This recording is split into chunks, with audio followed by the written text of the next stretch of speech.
밝은 빛. 예수 우리들의 밝은 빛, 은혜와 긍휼을 베푸시는 주, 의의 길을 따라가는 주의 자녀들에게 항상 밝은 빛을 비추시네.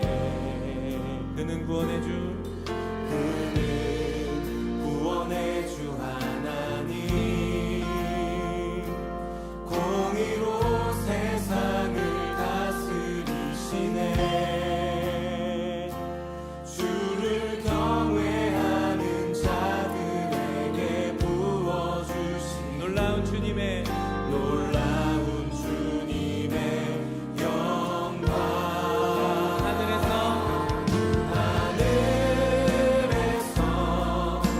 찬란하게 빛나는 주의 영광, 이 땅에 오셨네. 어둠을 밝히고 새 생명 주시네. 영원히 빛나는 나의 예수님, 높이 영광과 찬양 받으실 그 이름 경배합니다. 슬픔을 거두고 내게 자유 주시네. 기쁨의 노래를 영원한 나의 빈 예수께. 한 번 더 예수 우리들의 밝은 빛. 예수 우리들의 밝은 빛,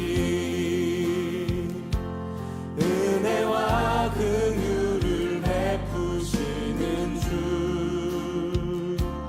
의의 길을 따라가는 주의 자녀들에게 항상 밝은 빛을 비추시네. 그는 구원의 주 하나님, 그는 구원의 주 하나님, 공의로 세상을 다스리시네. 주를 경외하는 자들에게 부어주신 놀라운 주님의 영광, 놀라운 주님의 영광, 하늘에서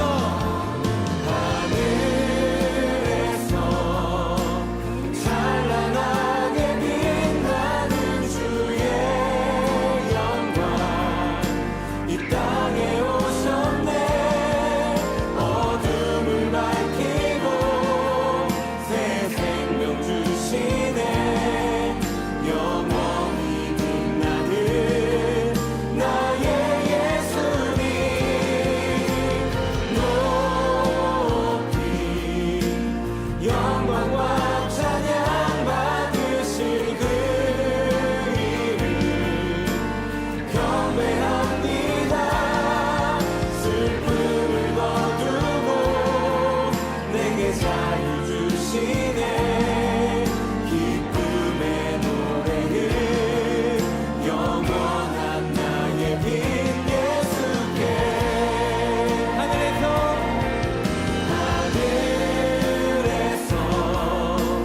찬란하게 빛나는 주의 영광, 내 삶이 오신 주님, 땅에 오셨네. 어둠을 밝히고 새 생명 주시네. 영원히 빛나는 나의 예수님,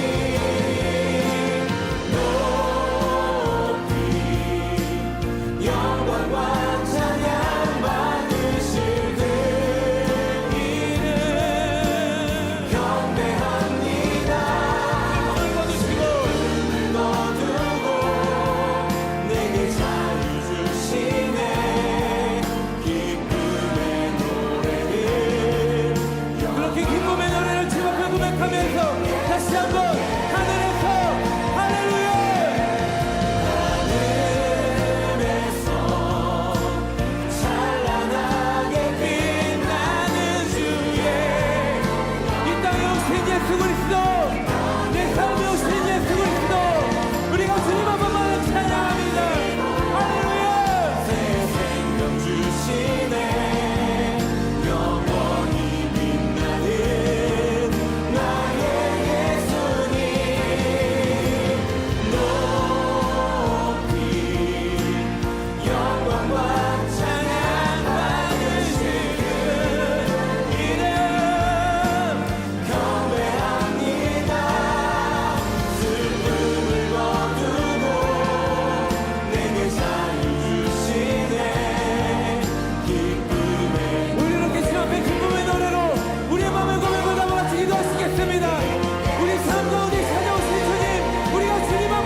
이 땅에 오셨네.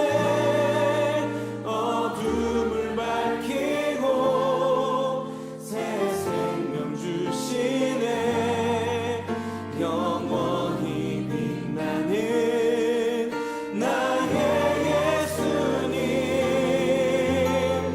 높이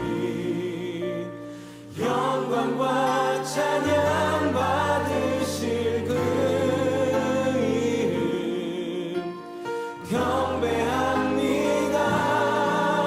슬픔을 거두고 내게 자유 주시네. 기쁨의 노래를 영원한 나의 빛 예수께.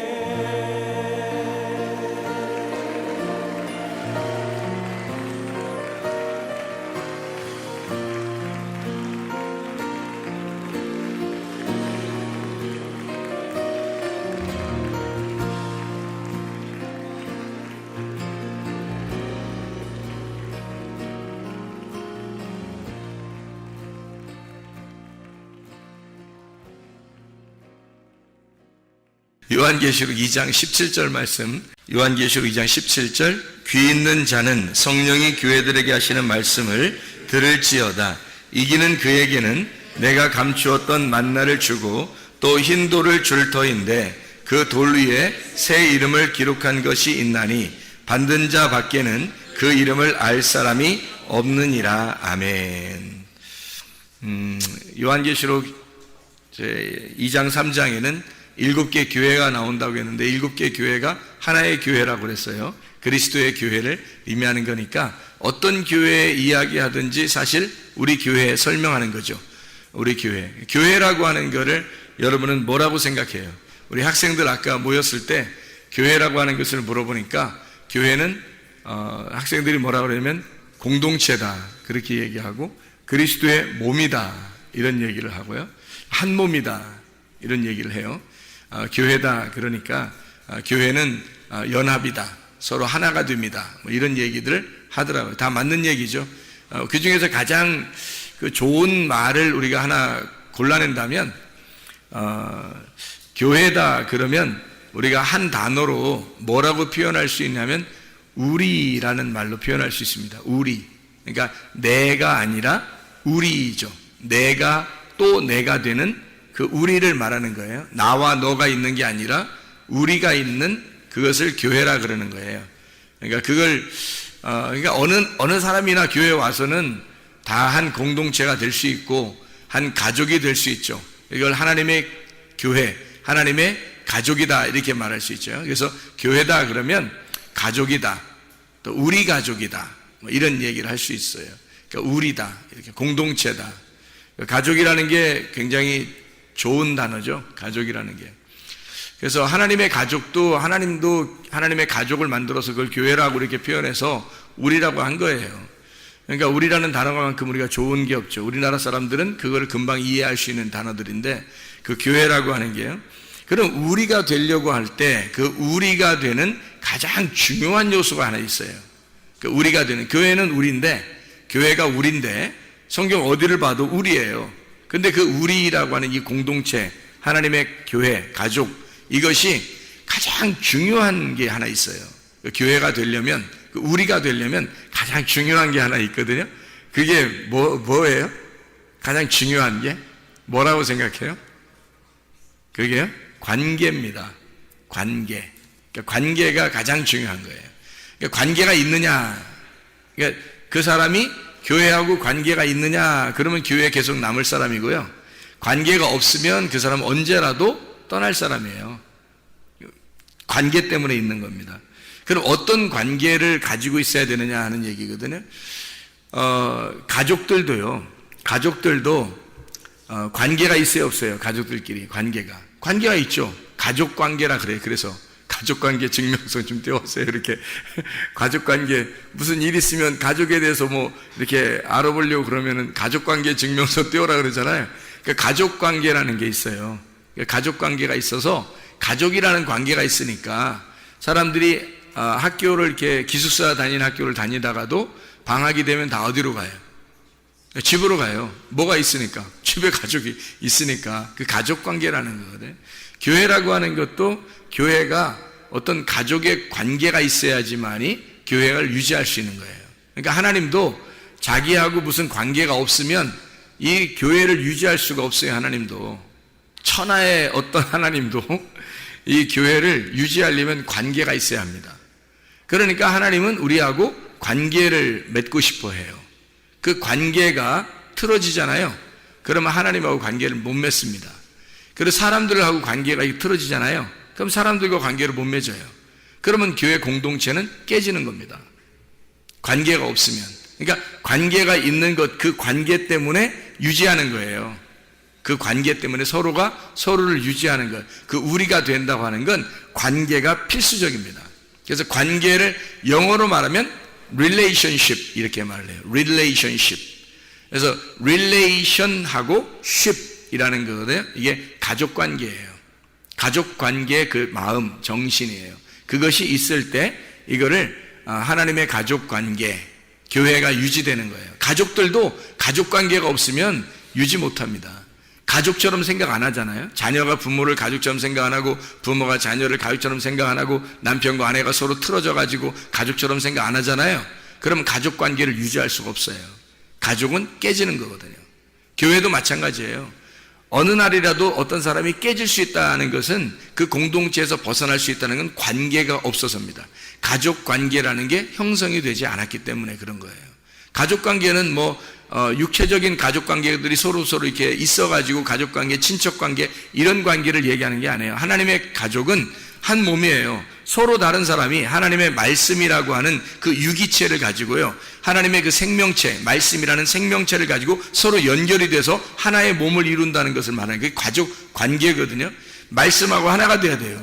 그래서 말씀하고 하나 된 그 사람이 관계가 필요한 거예요. 그래서 하나님은 우리하고 야, 너 나하고 관계 있느냐? 이렇게 물어보죠. 하나님이. 우리가 하나님하고 관계가 있나? 그러면 교회를 사랑할 것이고 하나님하고 관계가 없으면 교회를 사랑하지 않을 거란 말이에요. 그렇죠? 인간적인 그런 관계들은 오래가지 못해요. 인간적인 마음 이런 거는요 오래가지 못합니다. 근데 하나님의 말씀으로 관계를 맺으면 서로 오래가는 거죠. 그걸로 유지하는 게 교회니까요. 가정에서는 말씀으로 유지하는 게 아니에요. 집안에 그 내려오는 내력이 있잖아요. 역사가 있어요. 그 집안의 내력이 그 내력에서 아버지의 그 가장이 있으면 아버지의 그 가르침을 받고 또 어머니의 가르침을 받아서 그렇게 가정이 이렇게 유지가 되는 거거든요. 엄마 아빠의 그 훈시를 받아가지고 그 말을 이렇게 받아서 그렇게 유지가 되는 거예요. 가족 관계라는.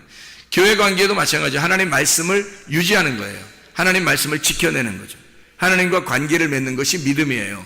믿음이라는 피스티스가 뭐냐면 하나님과 나하고 관계를 맺는 겁니다. 관계가 있느냐 하는 거예요. 바라는 것들의 실상이고 보지 못하는 것들의 증거가 되는 게 믿음인데 그 피스티스라고 하는 게 언약의 관계거든요. 하나님과 나와 언약한 그 언약의 관계를 계속 끝까지 유지하는 거, 이거를 관계라 그러고 그걸 믿음이라 그래요. 그러니까 하나님과의 관계를 맺는 거, 사람들과의 관계를 맺는 거, 교회에서는 서로 다른 사람인데 하나님 말씀 때문에 그 언약의 말씀으로 하나가 돼서 이걸 관계가 있다. 서로 너와 내가 그리스도 안에서 한 가족이다 라고 하는 걸 관계가 있어야 되는데 그냥 한번 교회 한번 왔다가 집에 가는 그런 사람들은 관계가 없죠. 그래서 여기 와서 큰 일을 해서 서로 친해지는 게 아니라요. 그냥 교회에 와 있어야 되는 거예요. 주로 교회에 왔어요. 그러니까 자기 시간만 남으면 교회에 주로 와 있잖아요. 같이 공동체와 함께 자꾸 어울리잖아요. 같이 밥도 먹고 같이 얘기도 하고 그냥 앉아 있는 거예요. 혼자 성경 봐도 돼요. 혼자 앉아서 성경 보고는 방해 안 합니다. 누가 방해 안 하고 같이 기도도 하고 같이 찬양도 하고 같이 예배도 드리고 같이 봉사도 하고 같이 밥도 먹고 그냥 같이 혼자 성경도 가서 읽고 이렇게 하는 거거든요. 같이 얘기도 하고 그냥 서로 얘기도 하고 이렇게 하는데 그런 걸 통해서 관계가 생기거든요. 관계가 생기면 이제 그 사람들은 어떤 끈끈한 이런 관계들이 생기잖아요. 그럼 이것 때문에 관계 때문에 우리가 되는 거예요. 우리라는 공동체가 생기는 거예요. 그걸 교회라 그렇게 말하는 거거든요. 자, 그래서 교회가 뭔지 아시겠죠? 교회가 뭔지 아는데 그게 뭐 때문에 유지한다? 관계 때문에 유지한다. 그래서 우리라고 하는 교회가 가장 중요한 단어를 생각해야 되는 게 관계입니다. 내가 하나님과 관계가 있는가, 그리고 하나님은 나하고 관계가 있는가, 나는 사람들하고 관계가 있는가, 교회에 오면 이것이 굉장히 중요한 겁니다. 그거 별거 아닌 것 같죠? 그게 가족 관계예요. 그게 교회를 유지하는, 자기가 교회에 소속되는 그 유지하는 방법이거든요. 그 관계라는 겁니다. 교회에 그냥 무조건 자꾸 와 있으면 관계가 돼요. 근데 안 오잖아요? 가끔 한 번씩 왔다 그냥 가버리고 왔다 가버리고 그러면 관계가 안 맺어져요. 관계가 안 맺어지니까 그냥 저 사람은 교회 교인이구나, 교회 한 번씩 오는 그런 설교 들으러 오는 사람이구나 라고 생각하죠. 자기하고 관계가 있다고는 생각 안 합니다. 그리고 그 사람도 역시 교회하고는 자기가 관계가 있다 이렇게 생각을 하지 않아요. 그러니까 하나님과의 관계를 맺기 위해서 하나님은 우리에게 어떤 그 방법을 쓰셨냐면, 우리 보고 내가 너하고 관계를 맺으려면 내가 주는 빵을 먹어야 된다. 내가 주는 빵을 먹어야 된다. 그게 하늘에서 내려온 빵이에요. 그게 말씀이고 내가 주는 말을 네가 먹어야 된다는 거예요. 자, 가족 관계도 가족에서 자꾸 자기들 식구죠. 자꾸 같이 밥을 먹고 이렇게 하면서 관계를 맺습니다. 그죠? 그래 가족 관계가 되는 거예요. 어떤 사람이 입양을 돼서 왔어요. 그래도 같이 가서 밥을 먹고 같이 가족이 있으면 가족이 되는 거거든요. 어떤 사람이 또 다른 데서 이렇게 어디 지나가는 나그네였는데 와가지고 한 몇십 년을 같이 이렇게 산다고 생각해보세요. 거의 가족처럼 돼버립니다. 같이 밥 먹고 같이 지내고 있으니까. 그렇죠? 이게 관계거든요. 관계가 형성됐단 말이에요. 다시 같이 밥을 먹으면서 같이 말을 했기 때문에 그런 거죠. 교회도 마찬가지예요. 하나님께서도 교회를 왜 만들어 놨냐면 하나님이 말씀하시고 하나님이 그 말씀하시는 걸 너희가 먹어라. 그리고 그 말씀, 같은 말씀을 같은 식구로서 같은 양식을 먹자. 같은 양식을 먹는 사람들이 함께 한 마음이 될 거 아니냐 이거죠. 그거를 교회 공동체, 교회 관계다. 이렇게 가족 관계라고 얘기해요. 하나님의 가족이다. 그 사람들을 하나님의 가족이라고 그렇게 해요. 서로 다르지만 계속해서 같이 와서 말씀 먹고 계속 같이 있다 보면 그게 가족 관계가 되는 거예요. 그게 하나님의 가족 형성이죠. 자, 우리라는 교회를 가장 유지할 수 있는 방법이 뭐라고요? 관계입니다. 관계를 잘 맺는, 그러니까 자기가 하나님하고 관계가 있는가, 또 우리 공동체에 갇힌 관계가 있는가, 이것을 잘 생각해 봐야 되는 거죠. 그렇죠? 그러니까 누구하고 함께 관계를 좀 친해야 되고 이렇게 하는지 금방 아시겠죠. 그죠? 이게 이런 관계가 필요하구나라는 것을 볼 때. 그래서 하나님은 어떤 방법을 쓰시냐면 새 이름을 주셔요. 우리에게. 그걸 안 줘도 되잖아요. 그냥 새 이름 안 줘도 되잖아요. 안 줘도 그냥 형성할 수 있잖아요. 하나님의 뭐 능력으로. 근데 그게 아니고 새 이름을 주셔요. 새 이름을 줘서 그걸 가지고 서로 관계하자는 겁니다. 새 이름을 주고서. 그래서 여기에 보면 요한계시록 2장 17절 말씀에 귀 있는 자는 성령의 교회들에게 하시는 말씀을 들을지어다. 뭘 들어라? 말씀을 들을지어다. 이기는 그에게는, 이기는다고 하는 건 침노를 한다는 얘기예요. 계속해서 이겨. 성령의 검을 왜 주겠어요? 이기라고 주는 거예요. 성령의 검을. 그래서 이기는 자에게는 내가 감추었던 만나를 주고, 아니 이기는 사람에게 뭘 감추었던 만나를 꼭 줄 필요가 있나요? 감추었던 만나, 감추었던 보화, 감추었던 말씀이에요. 그 감추어진 말씀을 주겠다는 거예요. 그게 감추어진 만나를 주고. 왜 하필 줘야 돼요? 관계가 필요하니까 그런 거예요. 하나님하고 관계가 필요하니까 내가 너하고 관계하려면, 네가 나하고 관계하려면 감추었던 만나를 네가 먹어야 돼. 내가 감추어 놓은 거를 네가 먹어야, 그래야 나를 알 수가 있어. 나를 알아야 네가 나하고 관계가 있지. 서로가 친구 간에 서로 관계가, 친구 관계가 서로 알아야 친구 관계가 되죠. 모르면 친구 관계 안 되잖아. 하나님을 알아야 하나님하고 관계가 있지. 하나님 모르는데 어떻게 관계가 있냐고. 그래서 하나님은 자기가 가지고 있는 믿음을 주신단 말이에요. 우리에게. 그게 말씀이에요. 말씀에 의한 믿음으로 너희를 구원받게 만드는 거거든요. 근데 아무나 막 주는 게 아니라 친구를 하고 싶은 사람하고만 친구가 한단 말이에요. 하나님이. 그래서 은혜를 베풀 자에게 은혜를 베푸는 거예요. 어떤 사람에게? 겸손한 사람에게. 겸손한 사람에게 은혜를 줘서 그 사람들이 말씀을 받게 하고 하나님의 감춰줬던 만나를 먹게 하고, 그리고 그 사람에게 새로운 이름을 줘서 믿음을 가지게 하고, 그리고 그 믿음으로 구원을 받게 하는 거예요. 하나님 그래서 관계를 맺는 겁니다. 하나님이. 그런 관계가 끊어지면 믿음이 없는 거고요. 관계가 있으면 믿음으로 연결된 거예요. 하나님이 주신 믿음으로 연결된 거죠. 사람이 가진 믿음이 아니고 하나님이 주신 믿음입니다. 자, 만나를 줬어요. 만나를 주고 끝? 이게 아니라 만나를 주고 흰 돌을 준대요.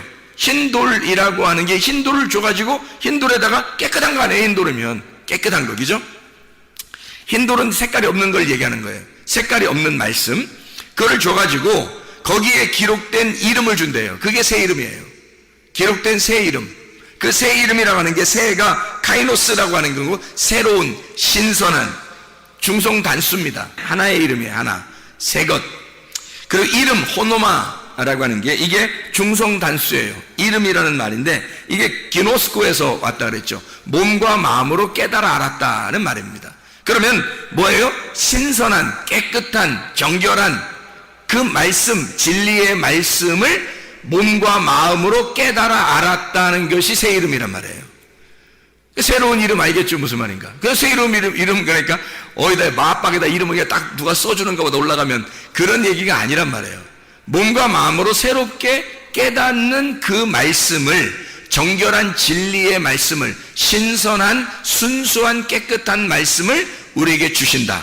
그게 새 이름. 그걸 줘야 하나님하고 만날 수가 있어요. 하나님에게서 온 그 말씀을 못 받으면 하나님하고 관계가 틀어지는 겁니다. 관계를 못 맺어요. 그래서 그걸 꼭 받아요. 안 받아도 되나요? 안 받으면 지옥 가요. 받아야 천국 가요. 새 이름을 받아야 천국 간다고. 만나를 하나님이 감추어줬다면 그냥 만나가 아니에요. 율법의 광야에 있던 만나가 아닙니다. 그거 먹어도 죽어요. 율법인데. 근데 새로운 감추어졌던 만나는 하나님이 주시는 거예요. 예수 그리스도께서 오셔서 주신 요한계시록이 언제 쓰여졌겠어요? 요한계시록이 언제 쓰여졌죠? 예수님 모시고 난 다음에 쓰여진 거예요. 그러니까 예수님 모시고 난 다음에 이런 감춰진 만나를 주겠다 그랬으니까 이것은 새 이름하고 연결된 말씀이죠. 감추어진 말씀이 열어지는 걸 진리라 그러거든요. 이거를 감추어놔서 덮어놓은 걸 거짓이라 그러고요.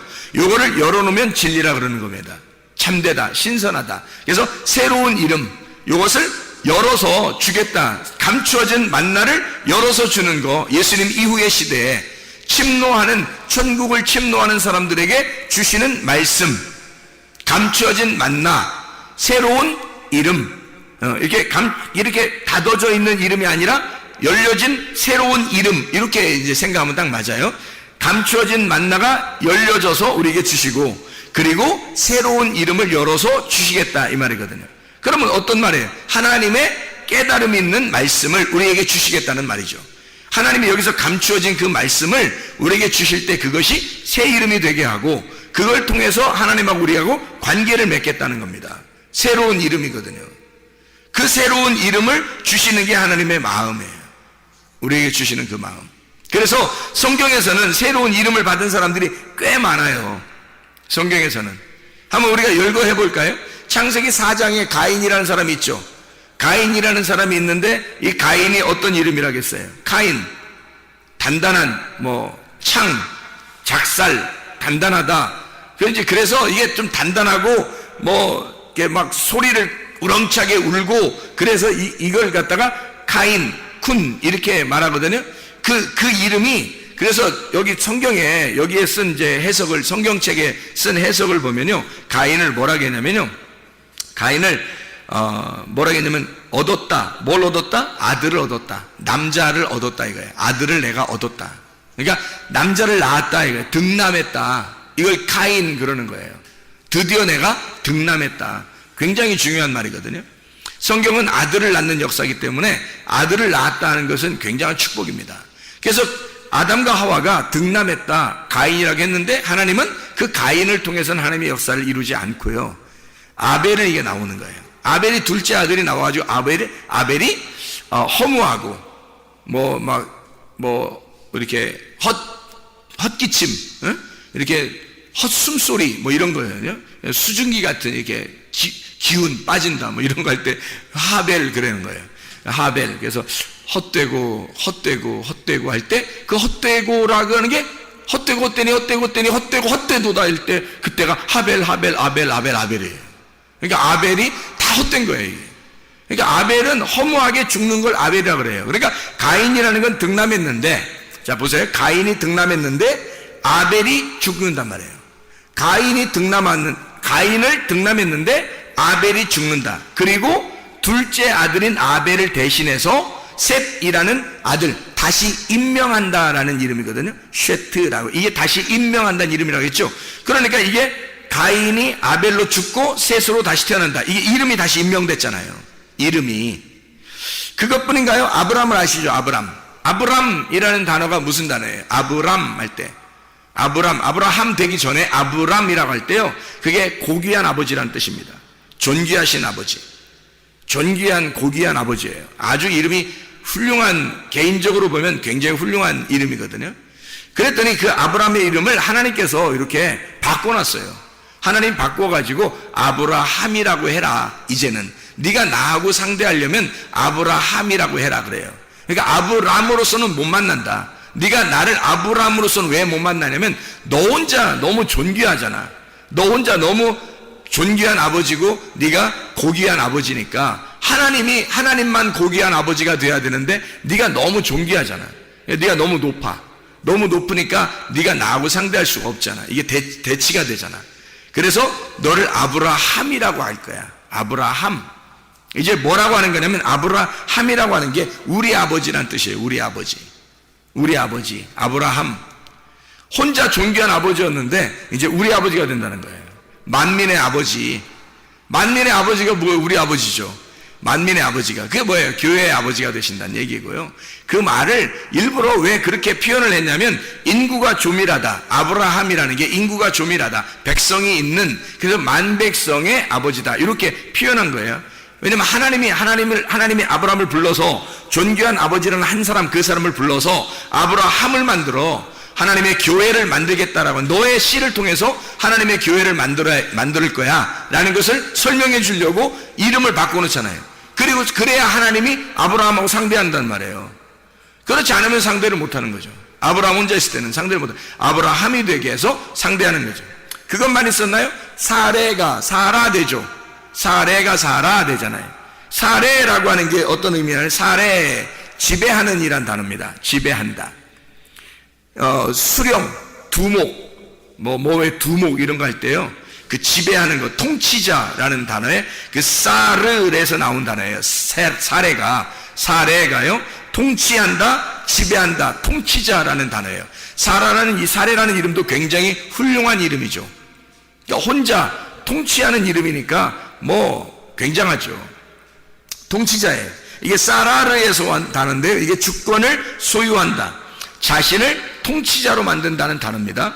그러니까 사레라는 단어는 혼자 통치하는 자예요. 자기가 자기를 통치자로 성공하겠다고 하는 자, 한번 이 세상에서 내가 성공해 보겠습니다 라고 하는 그런 사람을 사레라고 그러는 거예요. 근데 이 사레를 하나님께서는 사라로 바꾸라 그래요. 사라로 바꾸라는 이 사라는 사라입니다. 사라, 이게 여주인이라는 단어거든요. 여자 주인. 이게 여자 주인인데, 이게 여자 주인, 왕비, 귀부인, 젊은 부인, 사르의 여성형입니다. 원래는 사레가요, 통치자의 이름이잖아요. 근데 통치자의 이름인데 사라로 바뀌면 어떤 단어가 되냐면 통치자의 아내가 되는 거예요. 완전 단어가 한 끗 차이인데 바꿔버리는 거예요, 사람을. 그러니까 이름이 혼자 통치자인데 그 통치자, 내가 한번 이 땅에 하여튼 권력을 가지고 뭔가 한번 성공해서 살아보겠습니다 했는데 하나님이 이름 딱 바꿔놔요. 그런 자의 아내가 될 거다, 이렇게 하는 거죠. 바꿔놓는 거죠, 하나님이. 통치자는 통치자인데 통치자의 아내예요. 왕의 아내, 여주인이죠. 여주인, 왕비, 이렇게 바꿔놓는 거죠. 사라로 바꿔놔요. 그래야 하나님이 통치자 되시고, 그리고 아브라함을 주인으로, 남편을 주인으로 여기는 아내를 만들어 놓는 거죠. 자, 혼자 잘나면서 살 수 없어요. 처음에는 사레 마음대로 하갈도 만나라고 했다가 마음대로 하잖아요. 화도 냈다고 이러잖아요. 근데 그렇지 않고 아브라함을 이제 나중에는 주인님, 이렇게 주님 이렇게 부른단 말이에요. 사라가 아브라함을 주님 그래요. 은혜를 깨달은 거예요. 이름이 바뀌어야 돼요. 이름이 바뀌어야. 그래야 사람이 은혜를 깨달아요. 야곱은 어떤 거예요? 야콥이라는 거예요. 야콥, 그러니까 발꿈치를 잡는 자입니다. 발꿈치를 잡는 자. 이 아카브에서 나온 단어인데, 이 아카브가 속여 넘겨버린다는 단어입니다. 속여 넘어뜨린다, 이런 단어. 발꿈치를 잡는다. 아케브, 발꿈치라고 하는 단어에서 나온 건데요. 이 사람이 야곱이라는, 아무리 단어를 쭉 열거해도 야곱이라는 단어는 좋은 단어가 아니에요. 발꿈치라는 단어가 뭐가 그렇게 좋은 단어예요? 항상 뒤에 쳐진 단어잖아요. 그리고 뒤에서 넘어뜨리는 단어고. 그러니까 이 단어를 가진 야곱을 하나님께서는 이스라엘로 바꿔주시잖아요. 이스라엘. 왜? 이스라엘로 바꿔야 그 다음부터 하나님과 관계를 맺는단 말이에요. 개인적인 관계를. 자, 어떤 관계냐? 이스라엘을 그가 하나님으로서 다스린다. 이스라엘. 이게 사라, 우세하다, 권력을 쥐다 라고 하는 말하고 엘, 하나님이라는 단어입니다. 하나님의 권리가 있다. 하나님의 통치가 있다. 하나님으로서 다스린다. 하나님이 다스린다라는 이름이 이스라엘이란 말이에요. 하나님 바꾸는 거지, 이름을. 놀라운 이름을 바꾸는 거죠. 야곱이라는 사람을 완전 전화위복시키는, 역전시켜버린 거죠. 이름을 완전히 역전시켜서 하나님으로서 네가 다스리게 될 거다. 이런 이름, 왕자의 이름을 주셨단 말이에요. 이름을, 야곱의 이름을. 그런가 하면 성경에 또 신약에서는 사울이라는 사람이 있죠. 사울. 구약에서도 사울이라는 이름에서 온 거거든요. 이 사울이라는 사람이. 구약에 사울 왕이 있잖아요. 그 이름이 베냐민 지파니까, 바울이 베냐민 지파니까, 베냐민 지파에서는 그래도 사울 왕이 대단히 초대 왕이고 훌륭하게 본 거니까 사울 왕의 이름을 따서 사울이라고 이름을 만들었는데, 그게 이름의 뜻이 간구한 바 된 이란 뜻입니다. 간구한 바 된. 간구한다는 이름이에요. 사울이라는 이름이요. 이 사알에서 나온 건데, 이게 요청하다, 간청하다라는 단어입니다. 자, 그럼 무슨 말이냐면, 하나님이 원하든 원하지 않든 내가 막 달라고 하는 거예요. 내가 달라면 하나님이 주셔야 되는 거야. 그러니까 하나님한테 막 달라고 하는 자 있죠. 막 달겨들어서 간구하는 거야. 간청하는 거야, 하나님 앞에. 그게 누구냐면 사울이에요. 사울. 어떻게 됐든 자기는 성공해야 되겠다. 어떻게 됐든 하나님 이 땅에서 난 하나님의 축복을 받고야 말겠습니다. 어쨌든 자기가 요구하고 간청하면 하나님이 이루어 주셔야 된다는 이름, 그게 사울이라는 이름입니다. 반면에 하나님이 이 사람의 이름이 나중에 바울로 어떻게 바뀌었는지, 바울이 스스로 자기를 바울이라고 이제 바꾸는 것 같아요. 근데 바꿨는데 이 바울이라는 사람이요, 파울로스라는 단어거든요. 이 파울로스라고 하는 단어는 작은이라는 단어예요. 작은이라는 그런 단어인데요. 이게 파우오에서 나온 단어예요. 이 파우오라는 단어는 멈춘다, 휴식한다, 정지한다, 단념한다라는 단어예요. 그게 완전 반대죠. 사울이라는 단어는 어떻게 해요? 자기가 막 달겨들어가지고 요구해서, 하나님 앞에 요구해서 달라고 하는 사람이 사울이고요. 바울이라는 사람은 어떤 사람이에요? 멈추어요. 정지해 있어요. 가만히 있어. 너희는 가만히 있어. 내가 하나님 됨을 알지어다 할 때 그 가만히 있는 사람이 된 거예요. 바울이 이제는 하나님께서 가라면 가고 하나님이 서라면 서겠습니다. 하나님이 하라면 하고 하나님이 하지 말라면 안 할게요. 이런 사람으로 바뀌어버린 거예요. 하나님의 지시에 따라서 그냥 자기를 단념해버린 겁니다. 자기를 단념하겠다. 나는 이름이 바울이다. 이렇게 말하는 거죠. 그러니까 사울이었던 바울이 이렇게 나오죠. 성경에 사도행전에 사울이었던 바울. 그래서 이 사울이었던 사람이 바울로 바뀌어서 하나님과 관계를 맺는 겁니다. 여러분, 새 이름이에요. 성경에 새 이름을 받은 자들, 하나님은 우리에게 아무렇게나 나하고 관계 맺자 그러지 않습니다. 새 이름을 주셔요. 여러분의 새 이름은 어떤 겁니까? 여러분이 가지고 있는 이름이 아니라 여러분의 새 이름은 예수 그리스도라는 이름이에요. 예수 그리스도라는 이름이 우리에게 밭의 보화와 같은 거고 감추어진 만나예요. 그게 우리에게 새 이름이라고요. 그 새 이름을 우리가 말씀에서 발견하면 우리는 그 새 이름을 받는 겁니다. 그 새 이름을 먹고 그 새 이름을 받아서 천국에 가는 거거든요. 이 땅에서도 천국을 살 수 있는 건 내가 새 이름을 받아야 하나님하고 관계를 맺어요.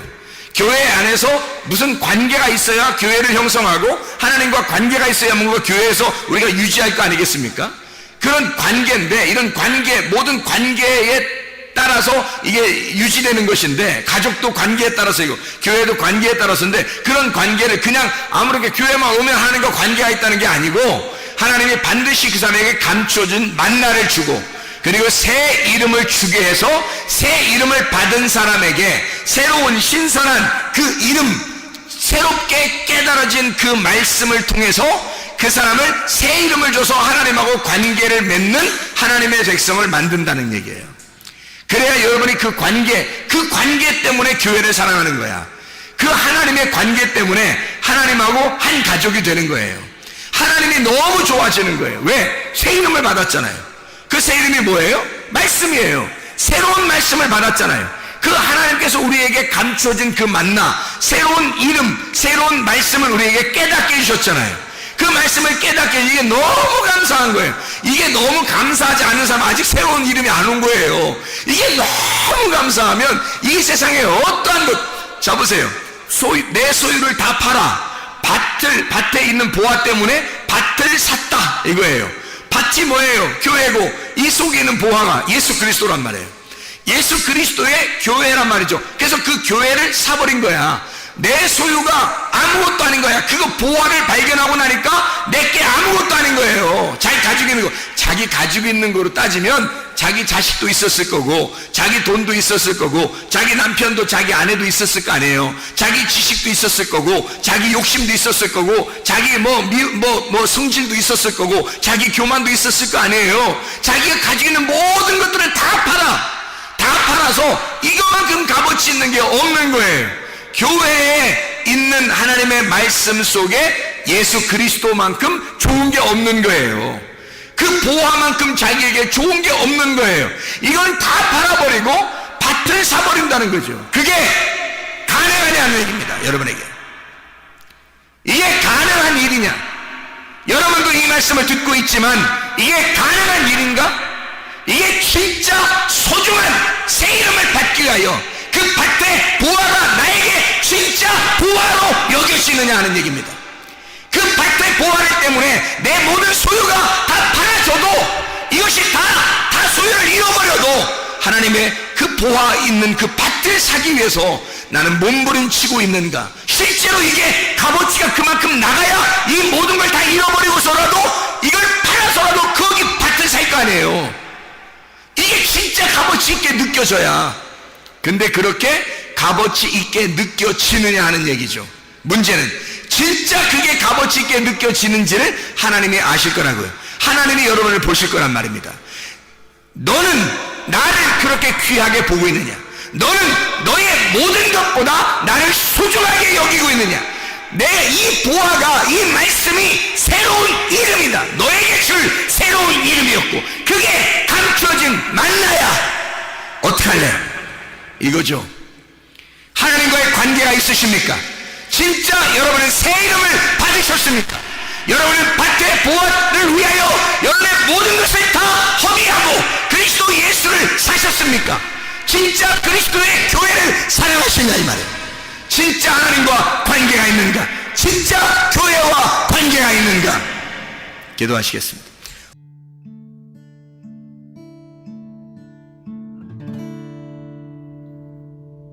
내 속에 내가 너무도 많아서 당신을 쉴 곳 없네. 내 속에